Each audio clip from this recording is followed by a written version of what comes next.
We got in an argument, and when he called me a failure, I was like, yeah, I'm done here. This is a wrap. He's like, man, I thought you were a fighter for good. Like, I just thought you were a good person. He's like, I can't even sit with you right now. I can't even, and he started shaking, and he left the room.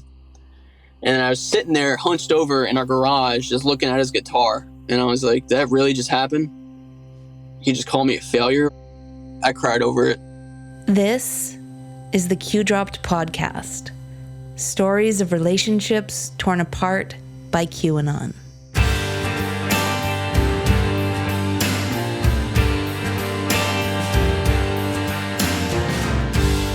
Welcome back to the Q Dropped podcast. We hope you all had a safe and happy holiday season. For us, it was a lot of relaxing in our pajamas, which is exactly how we like it.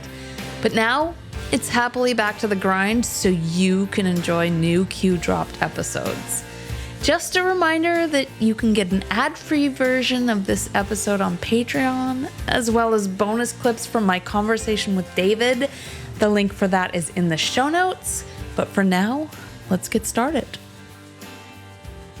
When I was 15, my parents took me to Bangkok. My mom was an elementary school teacher, and back then there was a program open to Canadian school teachers that allowed for them to exchange with teachers in other Commonwealth countries. What it meant was that for a year, our family would essentially swap places with a family in Australia.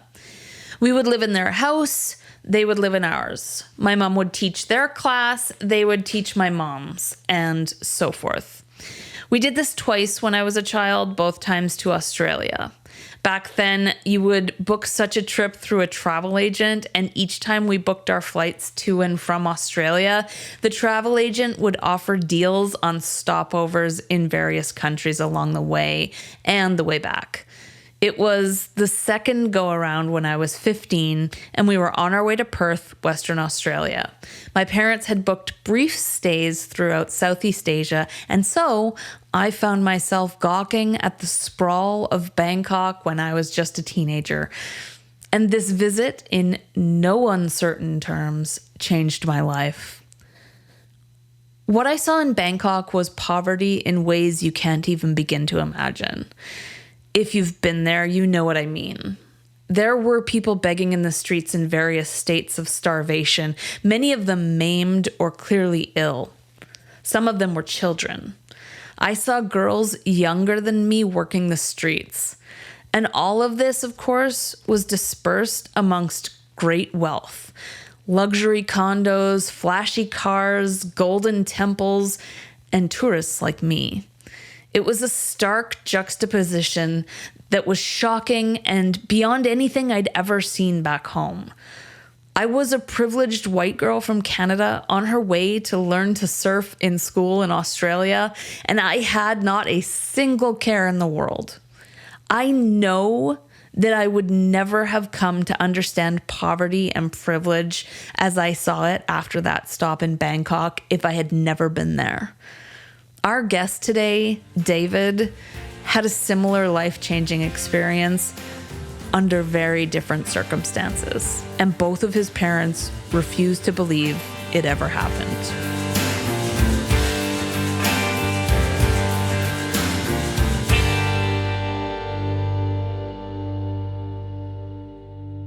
Today we're talking to David, a U.S. Marine who was, as a very young adult, deployed to Saudi Arabia. It was like mind-opening. We stepped into the airport. The airport was beautiful. We were driven to the base that was over in the middle of the desert. And as we were seeing the huge economic gap that was going on, torn down neighborhoods, kids laying in trash and, sleeping on the streets and stuff like that. Women completely covered up and just angry looking people that look like they're just used to it. It's interesting. There's a lot of parallels between our community and theirs. It was pretty breathtaking. As I chatted with David, It became obvious that his trip to Saudi Arabia was as life-changing to him as my trip to Bangkok was for me, if not more. It is clearly something that he thinks about a lot and that has helped to define the adult he's become. As is the case with many people who are deployed with the armed services anywhere in the world, it also came with traumas that David is still trying to process. His deployment to Saudi Arabia is a defining moment for him, a large part of who he is, and his QAnon parents deny it ever happened. They don't even accept the experience I went through in Saudi. They don't believe it. They don't even think it's real. It's hard enough to have had to endure what I imagine was a challenge at such a young age, and to have it literally shape who you are and where you're going. But to have your parents, who were once your best friends, accuse you of lying about it is just next level. I can't imagine how lost and alone David must have felt. But things were not always this way. I come from a conservative Texan family. My parents had me when they were really young. My biological father was kicked out of the house because he was really insane, really crazy kind of guy, addicted to pills and all types of stuff. So my mother ended up meeting my stepfather while he was in Iraq. So it was like the first version of online dating.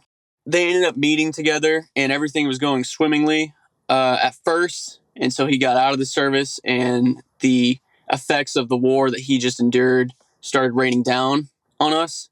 And the effects of her trauma from her as a child, what she's experienced, being sexually insulted and everything, affected her. And so I kind of grew up with these two kind of chaotic people, and they just clashed all the time. It was an episode every day. I was a grown up, I'd say, by 8 years old. David's rough start in life gave him some interesting skills. But I knew every curse word in the world by 8 years old. I knew how to act. I knew how to lie. I knew how to fake emotions. It was very bad. It was a very negative thing. And I wasn't aware of it. At 11 years old, I was diagnosed with severe depression. And both my parents were diagnosed with severe PTSD. That's when things began to take a turn for David and his parents. They started settling down one day when I was 14. They came to me individually with tears in their eyes, talking about how bad they felt for how they raised me and how they wish they could come back from that. And that's when I started healing too. We healed together. And they were more like left-leaning, like more like appreciate everyone, love everyone. So like I started healing. I started becoming a better person. I became this like grade A student. Within like a year, I changed my whole entire life. I would never lie to them. I would be super honest, super forthcoming, super loving. David's relationship with his parents began to grow into something he would cherish. They were amazing people. Like my dad would be the type of person who'd be like, you hate your school. I know how that felt like. I was your age. So skip it, man. I'll call you out. Even when I was like 12 and 13, when he was going through PTSD, he was still that type of dude who would just take me to Walmart and buy me a video game. My mom was the same way. You know what I mean? Like she had her ups and downs, but she was a very like tortured soul, but really open, really like loving, always checking on me. I'd be playing, as much as I hated it as a kid, 14 years old, I was playing football and I'd be getting hit in the head. I was on defense. I'm a skinny kid, so I'm getting thrown around, but I'm good. I'm slipping through the line and I'm like beaten up and I don't want to talk to anybody, but she's still making the effort to be like, you okay? How's practice? Blah, like, talking to me, pushing that limit to where I can just like hug her and be like, Mom, I had a bad day. I got my butt beat. And so they were like, it was like an open book, dude. I could tell them anything. I could tell them how I felt, my fears. I could challenge them on their beliefs. David tells me that back then, his parents were never really into politics. And though they identified as Christian, it was a personal thing, and they would rarely attend church. But he also told me that when he looks back on specific events, he recognizes that there were warning signs that his parents were headed down a strange path. It'd be like I'd get a birthday card for school and there'd be like codes on the back. And it was just literally like, it was just the school being lazy. They probably printed it off something. And my dad would like read into it and he would like put numbers and be like, these numbers mean something. Like, I think the government's trying to contact you. And then Trump came around and they started supporting him and started falling for his shenanigans, which I knew, obviously, he was a con artist. The word fake news started being a thing. One day I stole a hat from one of my teachers, and they knew who it was. It was me. But I pretend like, oh, I didn't know. And my dad was a faithful Trump supporter by now. And me and my dad got in an argument when I got back about Trump. And I was like, he lies to you guys. Like, it was like a 15-minute video of just nothing but Trump contradicting himself. It came out. It was like millions of views. People were like, holy shit, this is it. This will bring him down. And I sent him to that. And I was like, Dad, you see that? Like, he's literally lying to you. Like, he draft dodged a war. He's over bone spurs. He's done cocaine in New York with a bunch of strippers. Like, he's this crazy guy. He's a playboy, and he played you. And he was like, you're calling him a liar, but you lied just the same way.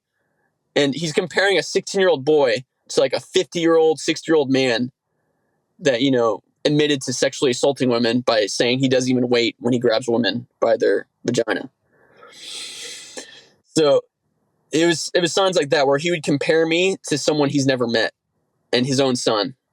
A 16-year-old boy. Like, okay, I make mistakes. I'm an idiot for stealing stuff. All right, I get it. But he's going to be president. From there, things became even weirder. And then I seen the Trump memorabilia, like a Trump shrine above the fireplace. I wish I could take a photo of it. It's the Trump shrine, essentially. Just photos of him, hats from him, signatures from him. And I'm like, okay, like a little sketchy. My dad's not a very church-going person, and neither was my mom. And it's just crazy to think they're super religious now, but they don't go to church. It's like they don't believe in the church. They think they're above it, but they'll donate to a grifter just because he has the name Trump. And they think he's fighting for God. David descended from a long line of people who valued or served time in America's armed forces. So it came as no surprise to anyone in David's family when he began to show interest in joining the Marines.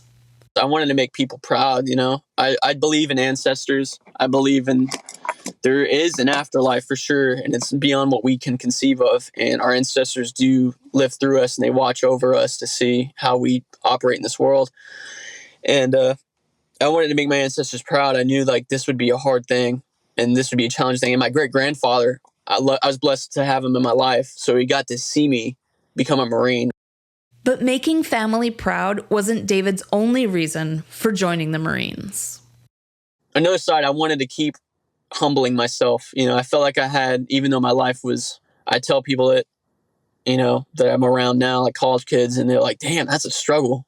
But I feel like I wanted more. I wanted to struggle more because I start to understand more about myself. And what greater suffering is it to live in a barracks room with, no warm water, no AC, no working refrigerator, and chow hall food that you pay $500 for that tastes like absolute trash. Like, that's a struggle. And I embrace it. It's like a humbling lesson. Like, damn, I'm going to appreciate this shit when I have a house, Shortly after he began his military career, David would continually be deployed to various places, including Saudi Arabia. His deployments cut into his time with his parents significantly, which meant he would only be able to see them for a handful of days each year. Each time he did, though, his family became less and less recognizable. And I got in the Marines, and I was gone for a while, so I never really seen the shift as it got worse and worse and worse. I was on deployments. I would stay for like 10 days out of a year. You know what I mean? I was constantly deploying or constantly on a workup.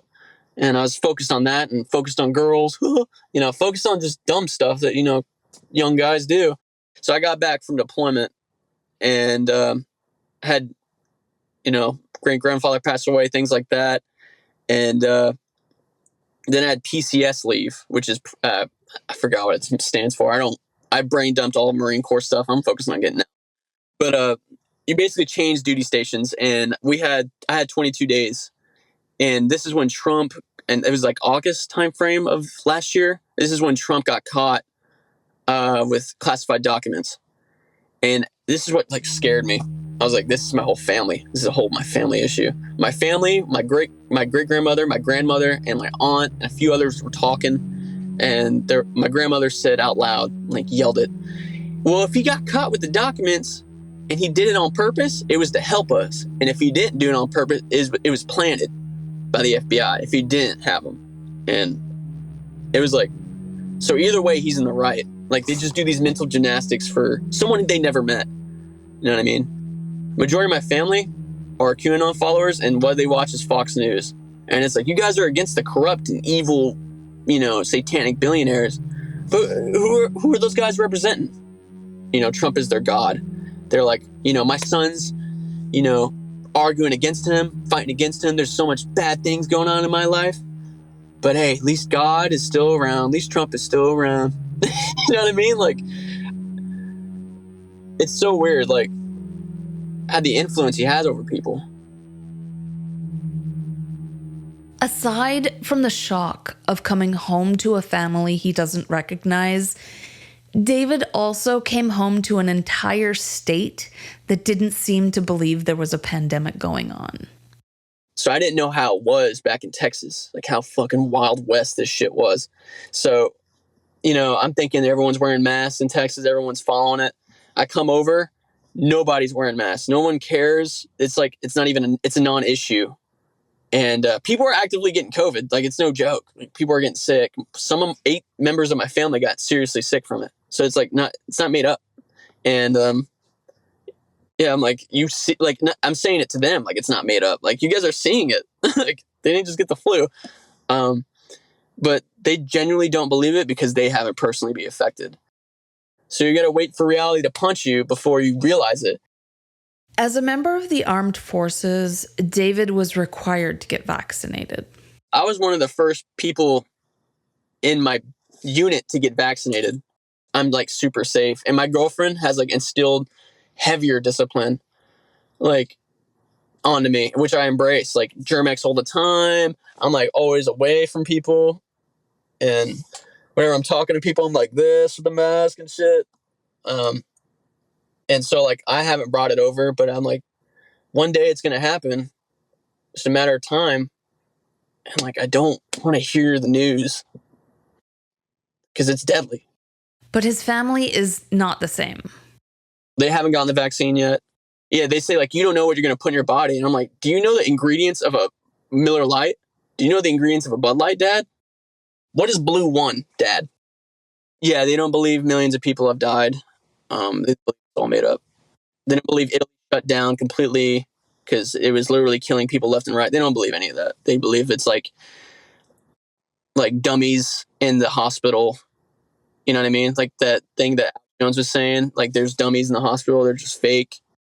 Like so many of the people I've interviewed and myself, when David pushes back, he gets nowhere. Like, they get offended. They get hurt, taking it personal. I made this one pizza delivery when I was a 16-year-old delivering pizzas. I made this pizza delivery to a crazy dude, like insane.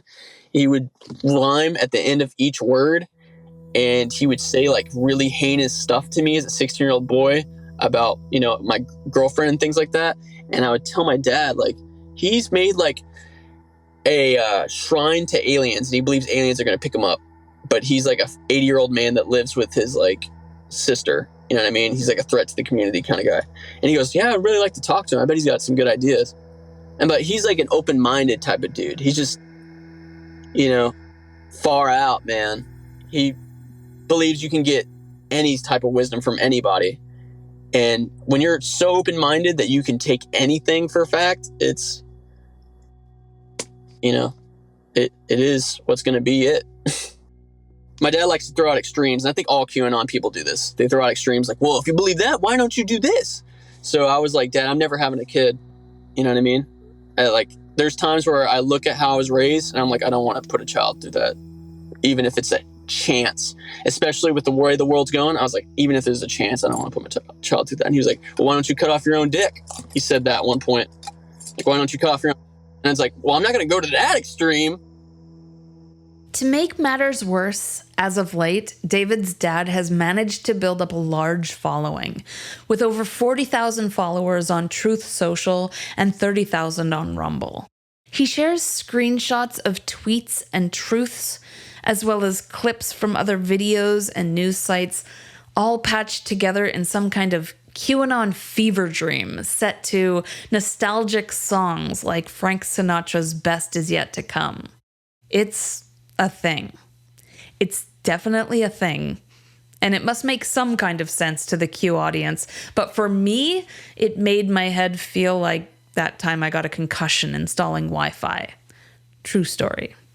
I'd link to this delusional poppycock, but as much as you might enjoy gawking at what the inside of Hunter S. Thompson's head sounded like, I'm not going to give it any publicity.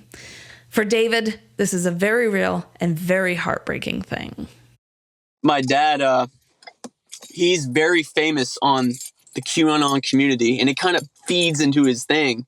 When I was on my first deployment, he started making this thing on YouTube, like videos of just like tweets of like truths now of what Trump was posting and of what like Fauci was posting, stuff like that. And millions of people were feeding into it. And now he moved on to Rumble, and then he moved on to Truth Social. And I'm seeing him get blown up and supported by this crazy ass community that is just nothing but negativity. It's nothing but like hate. And it's wild. When I interviewed David, it was in between one of the various votes for the Speaker of the House of Representatives in the United States. Kevin McCarthy was still in limbo, as was the entire House. When I asked David to give me an example of something his dad might post, he said this. This is crazy. This is what I just seen on my dad's feed, because I check it sometimes, get a good laugh. It's a dude with a cart of boxes, and he's like, it's like blue crates, and he's walking around, and it looks like office supplies. And he's like walking past the camera, and they're like, Kevin McCarthy's already moving in. This election's rigged. He's already Speaker of the House. And it's like, dude, that was just a video of a dude with a cart. Like, who the fuck said that was, like, what? How did you put this together? Like, the fuck? His dad draws attention to and seems to admire a cast of colorful characters. You guys remember, like, the Waco stuff that happened? My dad would watch videos of that guy and, like, be on the side of him. You know what I mean? Like, I'm like, okay, the way the police, they obviously handled that wrong. I mean, they just started gunning people. Obviously, that's the wrong way to go about things. I mean, I've been trained in non-lethal weaponry. I mean, I know how to take someone out without killing them. So why did they do that? Obviously, they were just untrained, and they were gung-ho, as all police are. I mean, they're military, essentially. And, like, I just could see in his eyes, he, like, fell for it. And, like, if that guy was still alive that operated the whole thing, he would be his friend. I asked David what he thought was the weirdest thing his parents would talk about. There's this god that they believe that they worship called Murdoch. My family believes they worship this god called Murdoch, I think, or Murloc. The god he's talking about is Moloch. I had not heard of this QAnon theory, but apparently you and I, and anyone who opposes QAnon and the extreme right in any way, worships Moloch. Moloch is mentioned in the Hebrew Bible as a deity worshipped by some Israelite kings, despite the laws given to Moses by God prohibiting such practices. The worship of Moloch was associated with child sacrifice and was condemned by God. Previous kings were described as having worshipped Moloch outside of Jerusalem. However, this site was later destroyed by King Josiah, a reformer, who sought to end the practice of sacrificing children to Moloch.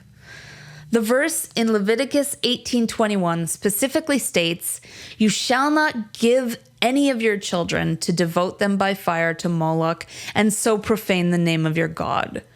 Many scholars now believe that Moloch was actually the name of the sacrifice itself rather than the god to whom the sacrifice was being made.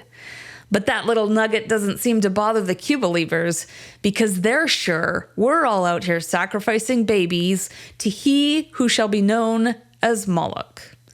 I don't know about y'all, but my sacrificial altar hasn't been touched in at least 2 years, so I don't know what these people are on about, but I digress.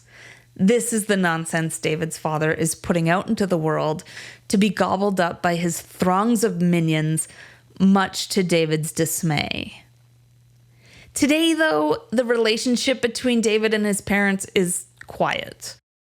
They barely talk. When he's in town to visit, he stays at his grandmother's house. He's got a really good reason for cutting the majority of contact with his former best friends. We got in an argument, and when he called me a failure, I was like, yeah, I'm done here. This is a wrap. He's like, man, I thought you were a fighter for good. Like, I just thought you were a good person. He's like, I can't even sit with you right now. I can't even, and he started shaking, and he left the room. And I was sitting there hunched over in our garage, just looking at his guitar. And I was like, did that really just happen? He just called me a failure. I cried over it a lot, but it was like anger crying. I was like, you know what? I don't need to be here anymore. And for the rest of that vacation, I didn't talk to him. We dropped my great-grandma off at the airport to go fly and visit my great-grandfather's sister. And we didn't talk the whole ride to each other. My mom got into heated arguments with me as well over text. And I talked about my experience in Saudi. I talked about all that. And she just says fake news or you will wake up eventually.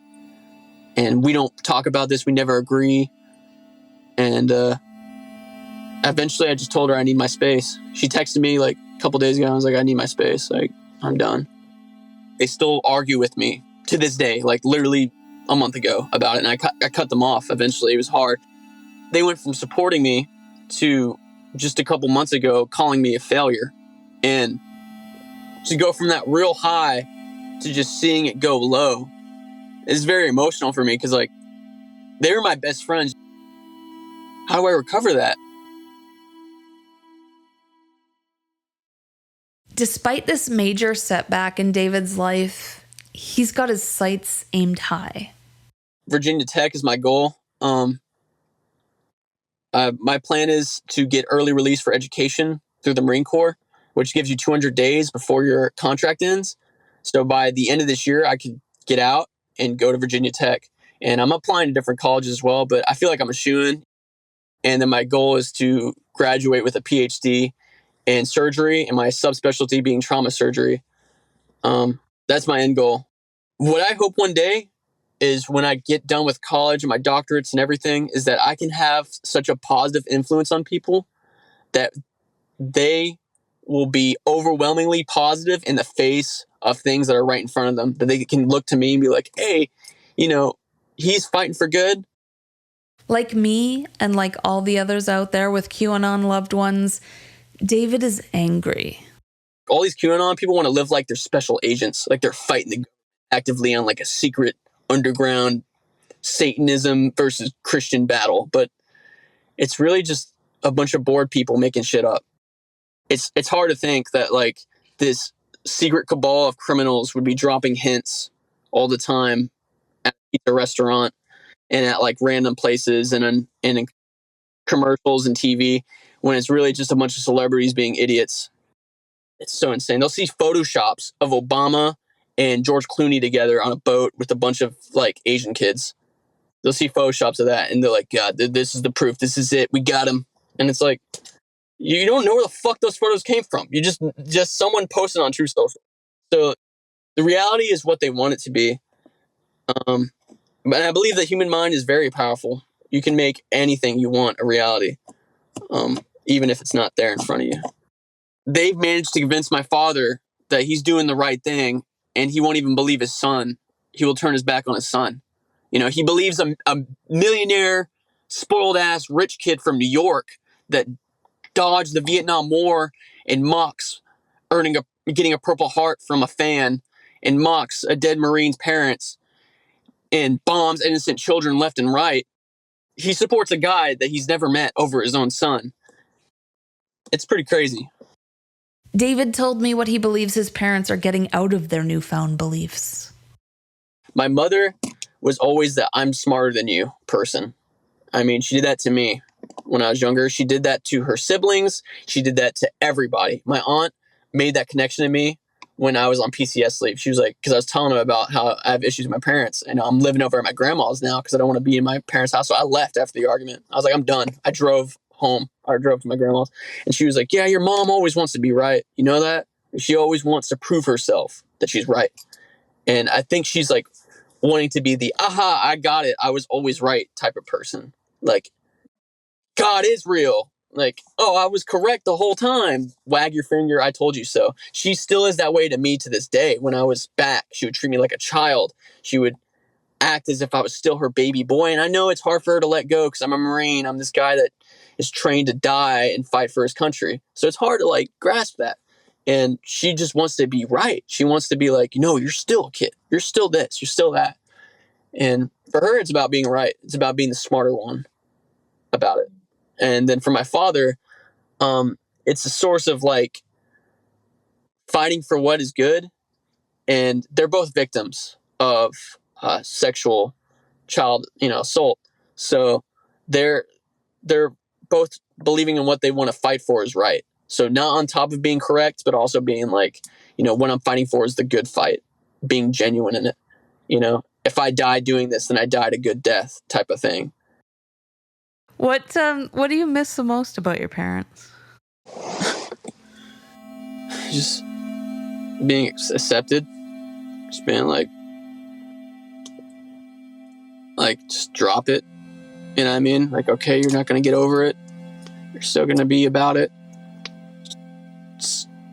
Can we get rid of the shrine? Can we get rid of like all these politics and just go back to how we were?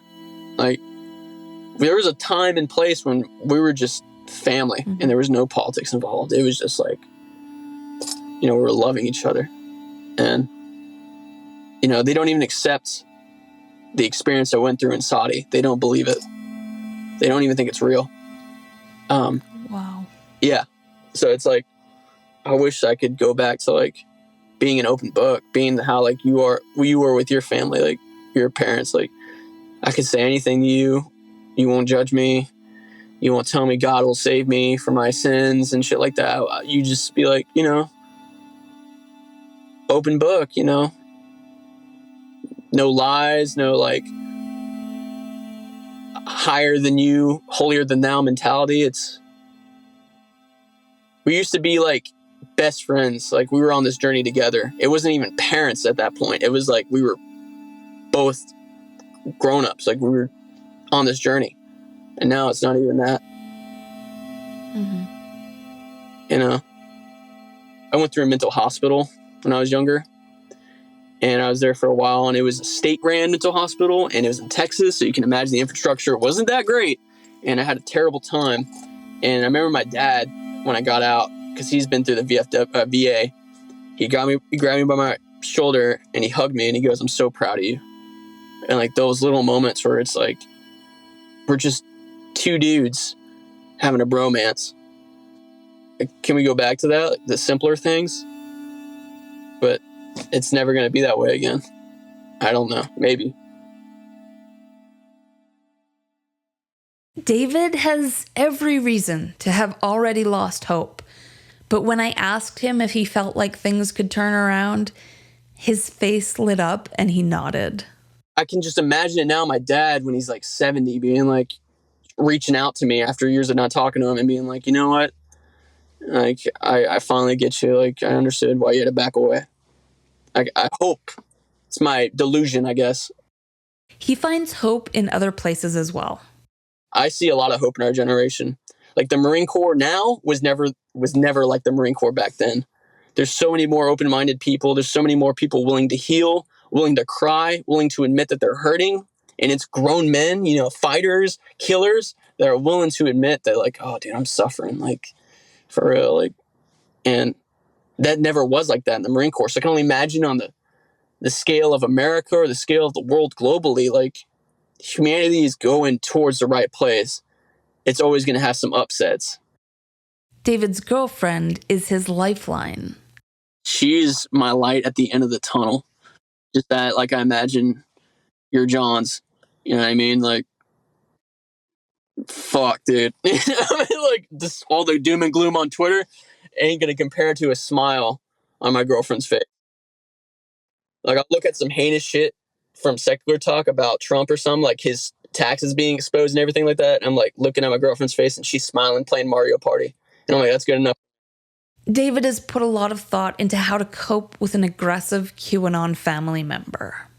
I figured it out. Whereas, like, you make yourself look attractive. You make yourself look good. Like, oh, I'm living a good life. I'm having, my ideals are better because I'm having a happier time. You gotta make yourself look like you're having a great time. And they're like, damn, they're enjoying themselves. I'm over here mad and upset. He says that people who are going through similar circumstances should put their own well-being first. Don't put yourself in harm's way to help change their mind. Tell them that you need a break. Tell them you need that space. Tell them you need to breathe. And if it could be a loved one, it could be someone you're married to, that's okay. Doesn't mean you're ending the relationship. Doesn't mean you're divorcing. Doesn't mean you're never seeing them again. It just means, like, look, we need to see this through. And the only way we're going to see this through is by letting each other breathe. He tries to understand the other side and to have compassion. We make a bubble because we make it comfortable. We don't want to face the hard truths. Half the things you guys believe can be disproven if you just open your eyes a little bit. I asked David what he hopes for the most. I just want people to think for themselves. Thank you so much for joining us for this episode of the Q Drop podcast, and our sincerest thanks to David for sitting down and chatting with us. It was a true joy to spend that time with you, and everyone at Q Dropped is cheering you on as you tackle the next big things in life. If you want to hear bonus clips from this episode or access an ad-free version of all future episodes, please visit our Patreon at the link in our show notes. Next week, we'll speak with Brentley. It was January 7th of 2021, because it was the day after the January 6th insurrection. And I remember just being like, what do you think about what happened yesterday? And of course he went completely sideways, saying oh, that's all just small potatoes for what's actually going on, and they're actually controlling everything. And all that type of stuff, where it's just the end times prophecies. That was actually the last conversation we had before he passed away. Be sure to subscribe to the Q Drop podcast on your favorite podcast platform or YouTube to catch that episode when it's released next week. Thanks for listening.